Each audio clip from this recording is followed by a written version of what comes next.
Утрово се случила вистинска драма во Струмичката општа болница. Како на филм, група струмичани украле мртовец од инфективна амбуланта. Настанот се случил за кусо време откако човекот бил примен во амбулантата во тешка состојба. Ќерката и сопругата го донеле сега починатиот околу 9 часот наутро со отежнато дишење. Според директорот на болницата Наке Гогов, човекот за кусо време починал.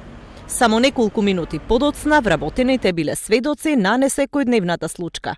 Инако ќе покренем постапка за силеџејството што го прават од фамилијата, негови пријатели, роднини кои се, за да сакам да ги заштитам персоналот на инфективно оделение, затоа што тоа е сепак стресна ситуација, да и сости, гадости, се, навреди секакви.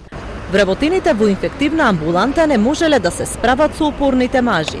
Го повикале болничкото обезбедување од соседната зграда, но додека реагирале, починатиот бил однесен. Повеќе од 20 на мажи го кренале починатиот пациент со болничкиот кревет и го носеле околу 20 метри до комбито кое што било паркирано во кругот на општа болница. Од Државниот здравствен и санитарен инспекторат велат дека се врши вонреден инспекцијски надзор во Струмичката болница. Случајот е пријавен и во полиција, од каде што се очекува да постапат против вклучените во невообичаената кражба.